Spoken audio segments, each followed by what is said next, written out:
17টি দেশের মধ্যে বিশ্ববিজয়ী হয়েছে হাফেজ ফয়সাল আহমদ। মাশাআল্লাহ 17 জন সবাই কিছু দেখো। তো আজকে আমরা ফয়সালের কাছ থেকে শুনবো ফয়সাল কিভাবে বাংলাদেশকে সারা পৃথিবীর মাঝে তুলে ধরেছে এবং সে কীভাবে তেলাওয়াত করে বিশ্বজয়ী করেছে। তার কাছে আমরা তেলাওয়াত শুনবো, ইনশাআল্লাহ কথাও শুনবো। এবং আমি বাংলাদেশের 18 কোটি মানুষের শুকরিয়া আদায় করছি, আল্লাহ তাআলা শুকরিয়া আদায় করতেছি যে আল্লাহ তাআলা বাংলাদেশকে আবারও বিশ্বজয় করার তৌফিক আল্লাহ পাক দান করেছেন, আলহামদুলিল্লাহ। তো আজকে আমাদেরকে রিসিভ করার জন্য সেই আন্তর্জাতিক বিমানবন্দরে, শাহজালাল আন্তর্জাতিক বিমানবন্দরে আমাদের অনেক বাংলাদেশিরা গিয়েছিলেন, আলহামদুলিল্লাহ। সেখান থেকে আমরা এসে এখানে নামাজ পড়েছি, আলহামদুলিল্লাহ। এবার আমরা মাদ্রাসায় যাব, আপনারা দোয়া করবেন আমরা যেন প্রতি বছর বাংলাদেশের লাল সবুজের পতাকাকে সারা বিশ্বের মাঝে এভাবে তুলে ধরতে পারি, ইনশাআল্লাহ। তো হাফেজ ফয়সাল 117টি দেশকে পিছনে ফেলে বাংলাদেশের লাল সবুজের পতাকাকে সারা পৃথিবীর মাঝে তুলে ধরেছে। সেই মসজিদে হারামে বাইতুল্লাহ শরীফে যে প্রতিযোগিতা হয়েছে সেই প্রতিযোগিতায় আমরা প্রথমে ফয়সালের কাছ থেকে তেলাওয়াত শুনবো, তারপরে জানবো সে কিভাবে 117 দেশকে কিভাবে পিছনে ফেলে দিয়েছে। হাফেজ ফয়সাল এখন কোরআন তেলাওয়াত করছেন। জুড়ে ভাই হ্যাঁ, মাদ্রাসার কেউ আছে?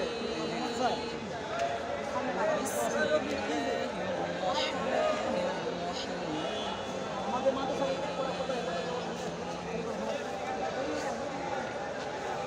লাইভ দিয়ে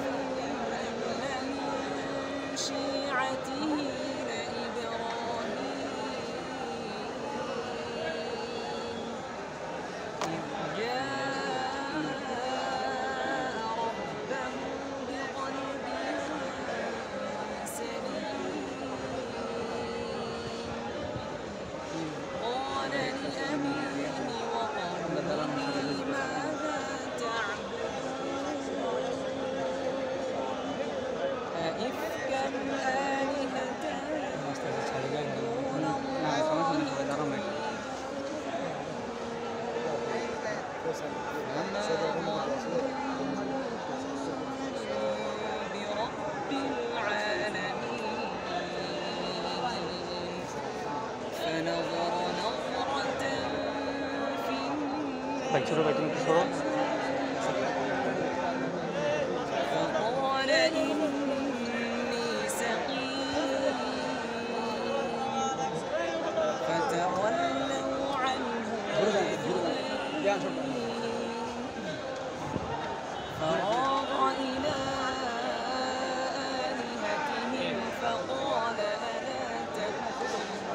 ঘুরে গেলে আপনার সাউন্ডটা শোনা যাবে।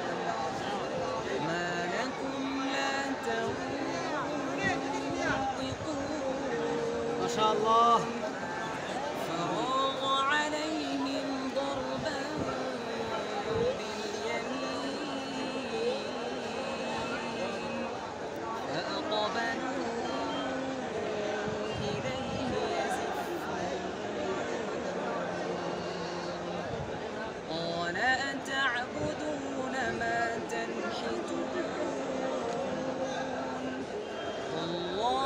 خلقكم وما تعملون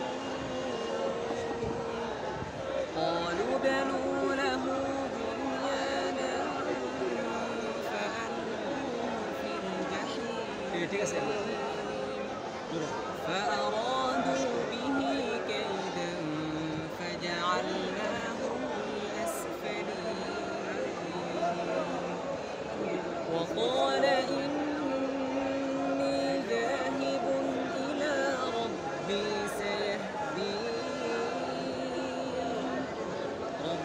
هب لي من الصالحين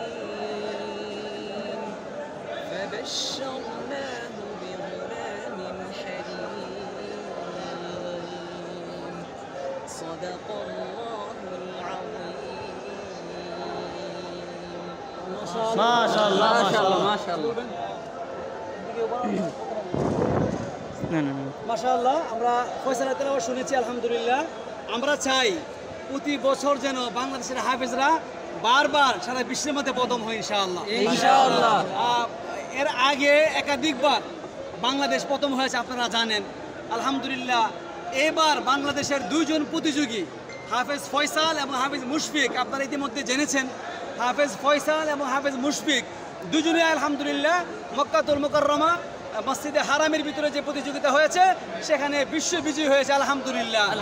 আমরা এই দুজন হাফেজের জন্য দোয়া করব, আল্লাহ যেন এদেরকে বিশ্ববরণ্য আলেম হিসেবে কবুল এবং মঞ্জুর করেন।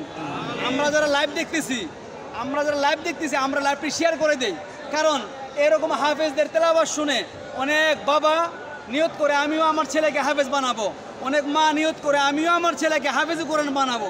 এজন্য সবাই লাইভটি শেয়ার করবেন, যাতে করে প্রত্যেকটা ঘরে এরকম হাফেজ ফয়সাল, হাফেজ তরিকুল, হাফেজ জাকারিয়া, হাফেজ মুশফিক, হাফেজ শাহ সুরাইল, হাফেজ সাইফুর রহমান তুকের মতো যেন বিশ্ববরণ্য হাফেজ প্রত্যেক ঘরে ঘরে ইনশাল্লাহ তৈরি হয়।